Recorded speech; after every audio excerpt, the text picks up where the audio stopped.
Mommy, again, there. Why is that black girl touching the silverware? The question wasn't whispered. It was thrown out, sharp and deliberate, loud enough to freeze forks mid-air. Naomi stood still for half a second, the stainless steel tray in her hands trembling just slightly, almost too slight to notice. Almost. She didn't flinch. She never did. This wasn't the first time. Probably wouldn't be the last. She was used to that kind of sting, the one that didn't leave bruises but stayed anyway. The kind that said, "You don't belong here. Not in this restaurant. Not in this neighborhood. Not in this world."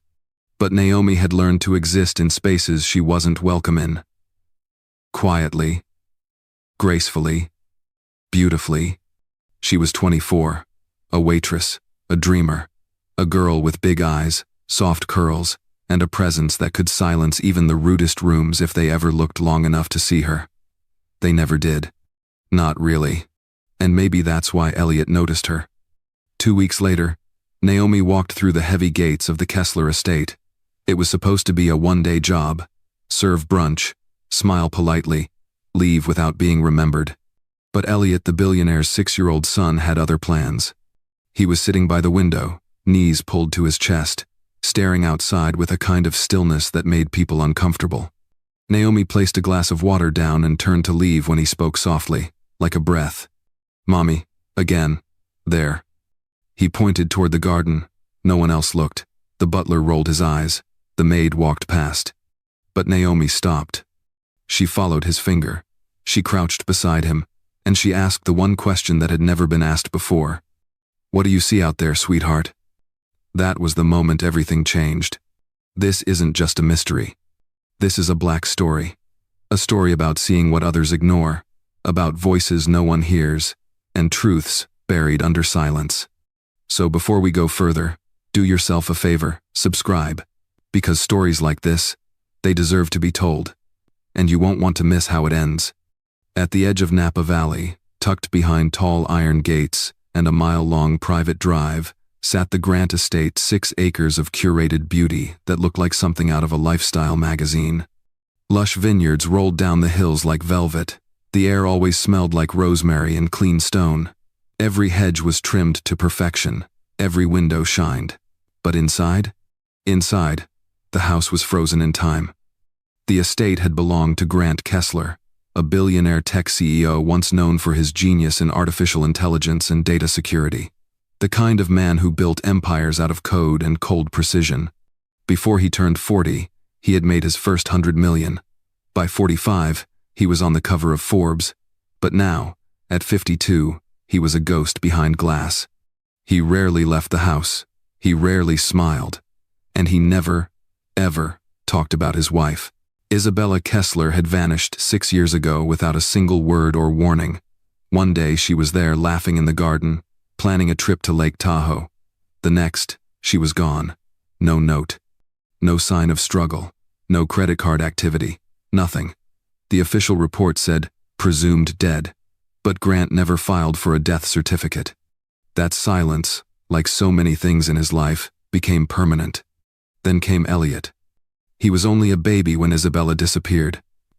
Diagnosed with autism at the age of 3, Elliot didn't speak much, sometimes not at all. But every day, at nearly the same time, he would sit by the same bay window, rocking gently, pointing out into the garden, and say the same words.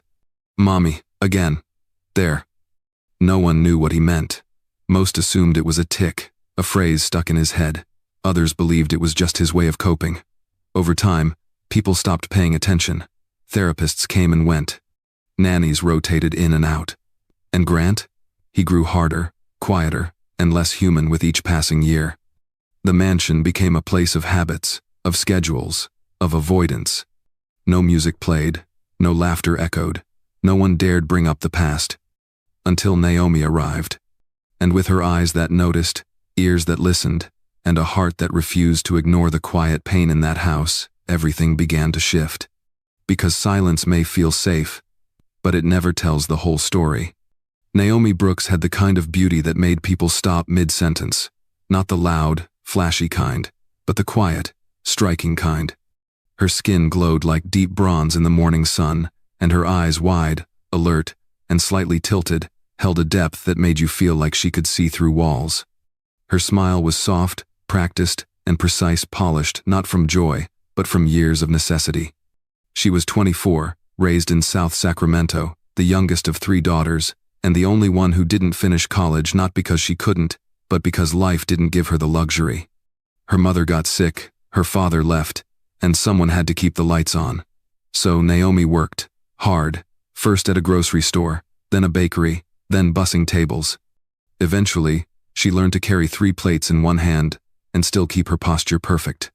She knew how to make herself small in rooms that didn't want her presence. She knew how to keep her voice warm when the words spoken to her were anything but. And most of all, she knew how to survive in places that told her she didn't belong. Restaurants with imported wine lists, where customers never looked her in the eye, only at the color of her skin. But Naomi had dreams. She wanted to open her own cafe someday, a little shop where people felt safe, where music played soft and steady, and no one got judged for what they looked like or how much money they had. She kept a journal where she sketched logo ideas, wrote recipes, and clipped photos of cozy spaces with twinkling lights and mismatched chairs. She carried that journal in her bag every day, like a secret roadmap out of survival and into something softer. People underestimated her constantly, called her sweetheart like it was a leash, ignored her thoughts, dismissed her presence. But Naomi watched, listened, noticed things others missed. That's why, when she first stepped into the Grant estate, she felt the shift in energy, the tension in the walls, the weight in the silence. She noticed Elliot before anyone told her his name. She saw his eyes flick toward the garden, saw the way he folded his hands in his lap like someone afraid to reach, and when he whispered those strange words, "Mommy," again, there, Naomi didn't dismiss him, because she knew exactly what it felt like to be unheard, and she wasn't about to let another soul sit in silence. Naomi hadn't even applied for the job. It came through a last-minute referral from a friend who worked at a luxury catering service. One of their servers had a family emergency, and they needed someone fast, someone reliable, presentable, and quiet. Naomi fit all 3. It was supposed to be one shift, one brunch, one of those show up, serve, and disappear kind of gigs. The address caught her attention immediately. The Kessler estate. Everyone in the area knew the name Grant Kessler, tech tycoon, billionaire recluse, widower. Rumors surrounded him like fog about his wealth, his wife's disappearance, his strange, secluded life. But Naomi didn't care about gossip. She needed the paycheck. She was given a black uniform with no name tag and a simple set of instructions. Don't ask questions, don't go upstairs, don't speak unless spoken to. The drive up to the estate felt like entering another world. Twisting through a narrow road lined with redwoods and stone walls, she pulled up to a wrought iron gate that opened without a word. Inside, the property unfolded like something out of a movie. Rolling hills, a marble fountain, silence that pressed down like velvet. She was led through the back entrance by a housekeeper who barely looked her in the eye. The staff moved like shadows, precise, distant, trained. No one made conversation, no one smiled. Naomi didn't either, she just observed. The interior was pristine but cold. Dark wood floors, silver fixtures, art that probably cost more than her entire neighborhood. And yet, it felt empty, like a stage set with no actors. Then she saw the boy. He was sitting by a large bay window, facing the garden. His legs dangled off the bench, and his eyes, wide, unfocused, were fixed on something outside. Naomi didn't know his name. No one introduced him. But she noticed how everyone moved around him like furniture, acknowledged his presence but never really engaged. She kept working. She cleared plates, refilled coffee, polished glass, but every so often, her eyes drifted back to that boy at the window. That's when it happened. He whispered something barely audible while pointing at the trees outside.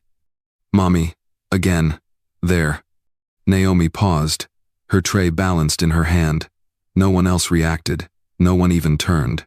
But Naomi heard him, every word. And deep in her gut, she knew this wasn't some random phrase. It meant something. She just didn't know what yet. Naomi wasn't the type to speak out of turn. She knew better than to ask questions in a place like this, but she couldn't stop thinking about the boy at the window. The way he whispered, "Mommy, again, there." The way no one even blinked. At first, she thought maybe it was just something he repeated, a loop he was stuck in. Naomi had worked with kids before.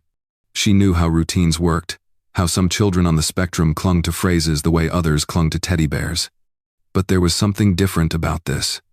It wasn't just the words, it was the way he said them, how his eyes never moved from that one spot in the garden. Same time every day, same window, same phrase. She started paying closer attention. Between clearing dishes and polishing silver, Naomi began jotting things down in the margins of her order slips. Time of day, weather conditions, position of the Sunday. She watched him from across the room, careful not to stare. And every time, without fail, he would sit in that same spot, point toward the old tree by the west wall, and say it. "Mommy, again, there." She asked the housekeeper casually one morning if the boy always sat there. The woman shrugged and mumbled something about his routine, and best not to think too hard about it. That was the tone in the house, like curiosity was dangerous, like asking questions might cost you more than your job. But Naomi couldn't help herself. She walked past the window slowly one afternoon and looked outside, trying to trace the line of the boy's gaze. The garden was large and beautifully kept, but at the far edge, just beneath the ivy-covered stone wall, stood an old oak tree. Its branches were thicker than the others, and its bark was darkened with age. There was a patch of disturbed earth at its base, not recent, but different, like someone had once dug something there and then forgotten it. Naomi didn't know what it meant. Not yet. But she'd learned, through her own life, that when something doesn't feel right, it usually isn't. And when someone keeps pointing toward the same spot over and over, maybe, just maybe, they're not repeating nonsense. Maybe they're begging to be heard. The storm rolled in quicker than the forecast predicted. Thick gray clouds hung low over the hills, and a sharp wind began to rattle the windows of the Kessler estate. The garden, usually pristine and calm, looked suddenly wild, like something waiting to wake up.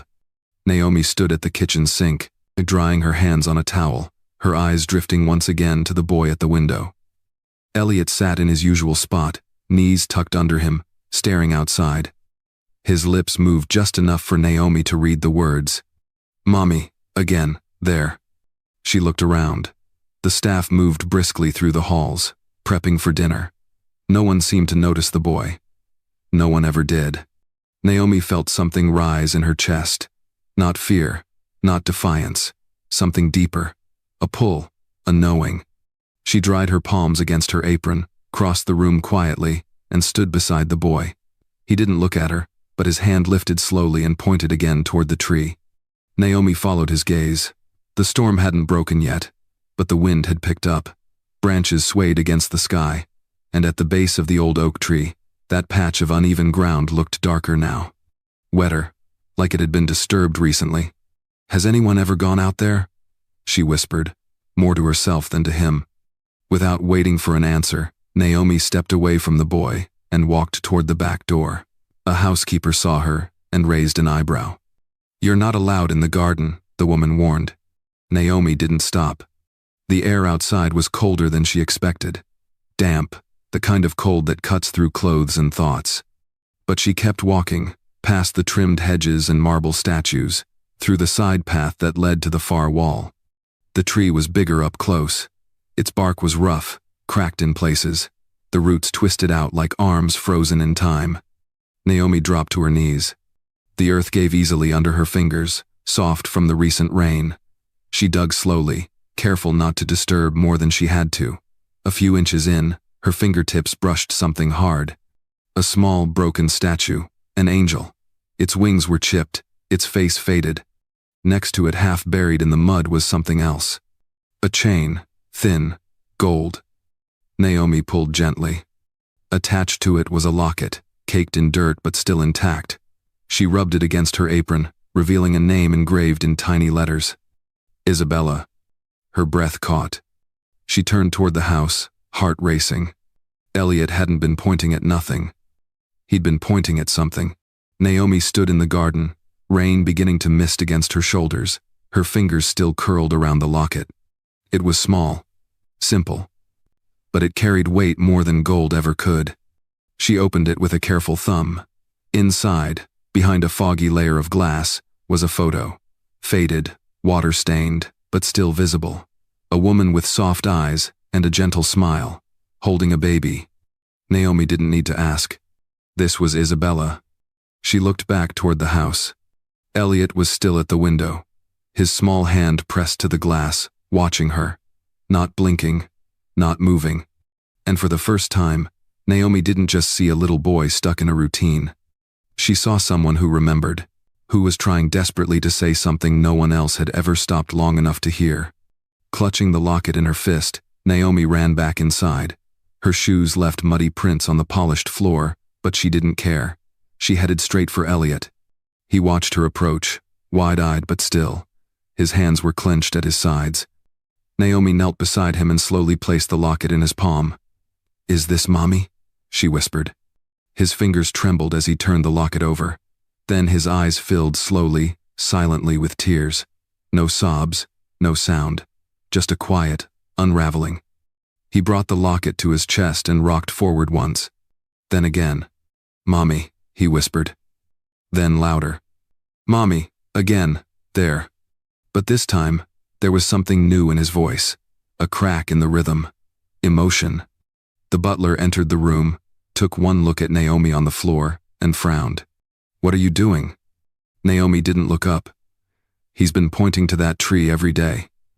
He led me to this," she said, holding up the locket. "It's Isabella's." The man stiffened. "You shouldn't be out there. That area's off limits for a reason." "Why?" she asked. Silence. Naomi turned back to Elliot. He was gripping the locket so tightly now his knuckles were white. This wasn't just an object. It was a message, a memory. Something long buried, and not just in dirt. She stood slowly. This wasn't just a mystery about a missing woman. It was a boy's cry for truth. A cry no one had heard until now. Naomi didn't know what happened to Isabella. But for the first time, someone cared enough to ask. The knock on Grant Kessler's office door came like a warning.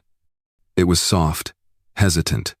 The kind of knock people gave when they weren't sure if they were allowed to speak. He didn't look up from his laptop. "Come in," he said flatly. The door opened, and Naomi stepped inside. Her shoes were still damp. Her hands were folded tightly in front of her, holding something. "I need to show you something," she said, her voice calm but steady. Grant glanced up just for a second, long enough to recognize her face, long enough to register she wasn't part of his usual staff. "You're the new temp, right? From the catering agency?" "Yes, Naomi Brooks," she replied. "I found this in your garden." She stepped forward and placed the locket on his desk. At first, Grant didn't touch it. He just stared. Then slowly, with a hesitation that felt almost unnatural for a man like him, he reached out and turned the locket over. His fingers stopped when they found the engraving. Isabella. Something shifted in his face, a tremor in the mask. "Where exactly did you find this?" he asked, his voice low. "Under the old oak tree." "By the back wall," she said. "Your son, he's been pointing at it every day, saying the same thing. Mommy, again. There. I don't think he's just repeating words. I think he remembers something." Grant looked away. For a long time, he said nothing. Then he stood, walked to the window, and stared out at the rain. "That tree," he began, his voice hoarse, like it hadn't been used in weeks. "That was her favorite spot. Isabella. She used to sit there for hours. Said it helped her breathe." Naomi stayed silent. "I never went out there after she disappeared," he continued. "I couldn't. The police searched the property, but I didn't want to know if they missed something. I didn't want to find anything." "Why not?" Naomi asked quietly. Grant turned, his eyes tired and hollow. "Because I was afraid of what it would mean. That maybe she didn't leave on her own. That maybe I missed the signs, or ignored them." Naomi stepped closer. "Your son didn't. He's been trying to tell someone. For years." Grant looked down at the locket again. Then, for the first time in a very long time, he closed his eyes and allowed himself to feel something. Guilt. Grief.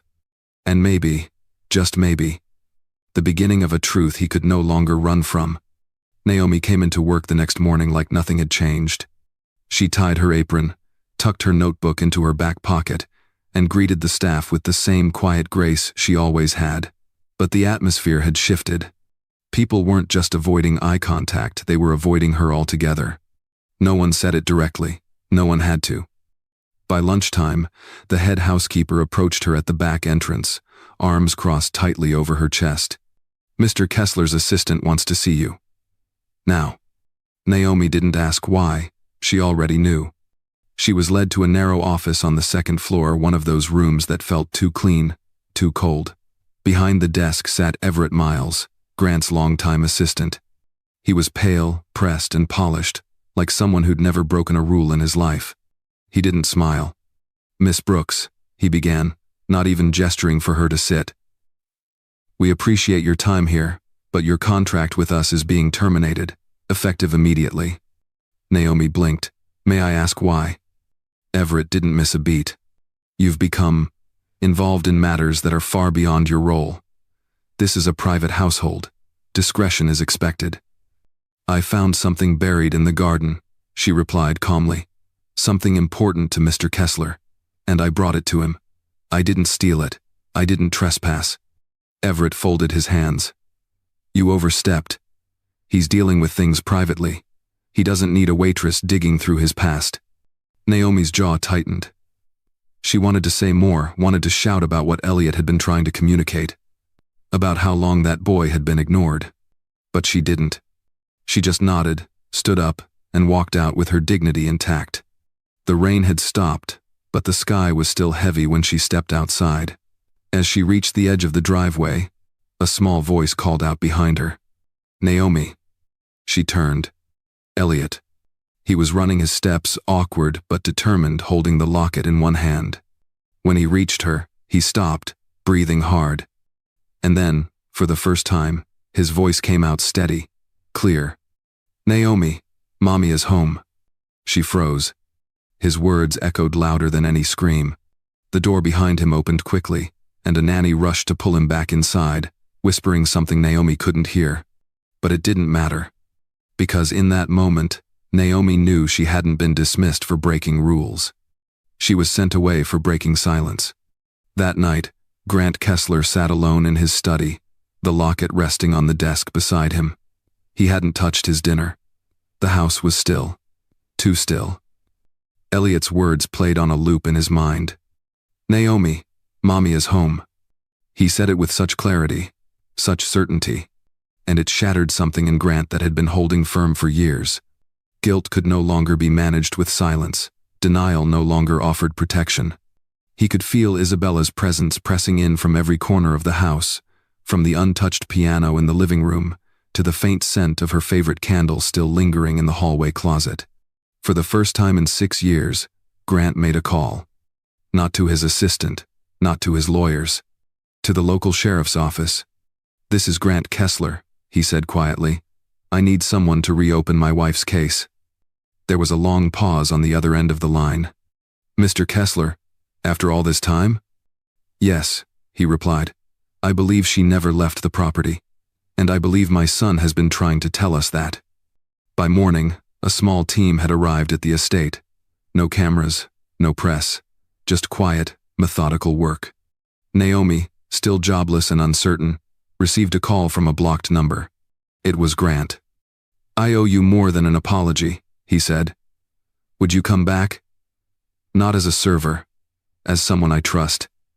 Naomi hesitated, then said yes. When she returned, the garden was roped off with yellow markers. The forensic team worked in silence beneath the oak tree. Naomi stood beside Grant, both of them watching as soil was lifted, inch by inch, with care. After several hours, they found a sealed metal box. Inside, a bundle of handwritten letters, a flash drive, and a voice recorder. Grant recognized Isabella's handwriting immediately. He turned on the recorder. Her voice, soft and trembling, filled the air.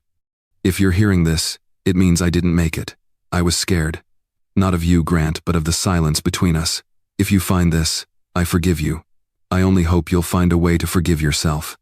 Grant covered his mouth, holding back a sound somewhere between a gasp and a sob. The truth wasn't neat, it never islanded. But for the first time in years, the silence wasn't empty. It was finally beginning to speak. 2 weeks after the discovery, everything about the Kessler estate began to shift. The staff noticed it first. Music started playing softly in the hallways, jazz, classical, even old love songs Isabella used to hum in the mornings. The heavy drapes that had darkened every room for years were pulled back, letting the light pour in. The kitchen no longer operated like a silent machine, but more like a home. And then, there was Grant. He had always moved like a shadow, quiet, rigid, unreadable. But now he walked with less weight on his shoulders. He spoke more, listened more, not just to his staff, but especially to Elliot. Most shocking of all, he publicly invited Naomi back not as a server or temp worker, but as Elliot's private companion and emotional support guide.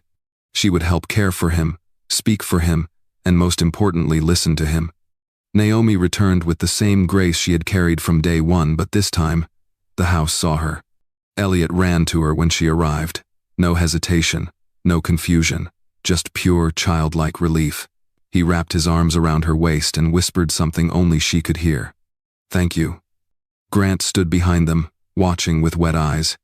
He approached Naomi slowly, placing his hand over his heart, a silent gesture of apology.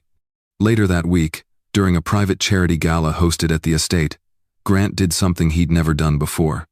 He stepped up to the podium, cleared his throat, and began speaking not about business, not about investments, but about empathy. "I once built walls to protect myself," he said to the room of elites. "I thought silence was safer than truth. I thought grief was something you buried, not faced. And I believed, wrongly, that a woman like Naomi Brooks had nothing to teach me." He paused, locking eyes with her across the room. "But I was wrong." He continued, sharing the story, not all the details, but enough to send ripples through every guest's heart about how Elliot's words had been ignored, how the truth had been hidden in plain sight, and how one black woman's compassion cracked it all open.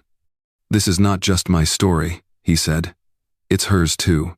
It's a black story. And it changed everything." The room fell silent, not out of politeness, but out of awe. Naomi stood quietly, hands folded, her smile calm but steady. And for the first time in her life, she wasn't being tolerated. She was being seen. The world had seen Naomi as a waitress, a background character in someone else's life. But what they didn't see, what they never expected, was that she would become the bridge between silence and truth. It didn't take a degree.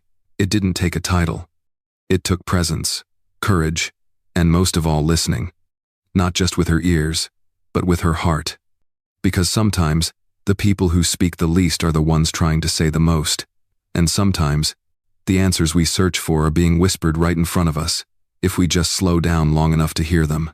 Elliot didn't need another therapist. He didn't need another program or professional diagnosis. He needed someone to believe him. Someone who didn't treat his words like noise. And Naomi did. She listened when everyone else dismissed. She stepped outside when others stayed behind.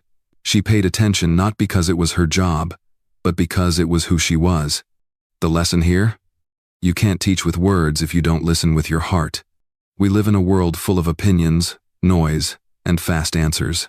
But empathy, the kind that leads to healing, starts with stillness, with seeing people as they are, not just as we expect them to be. You don't need to be rich to do that.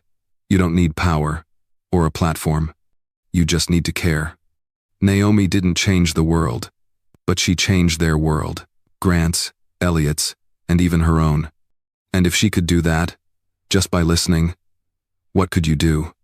What truth might you uncover if you chose to lean in instead of look away?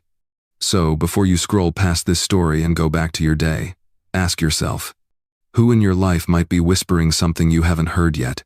And more importantly, are you listening? If this story moved you even a little, share it, not for clicks, but because the world needs more black stories told with heart, and more people like Naomi, people who listen without needing a reason. And if you haven't already, follow this channel. Because sometimes, the quietest voices have the loudest truths. And we're here to tell them all.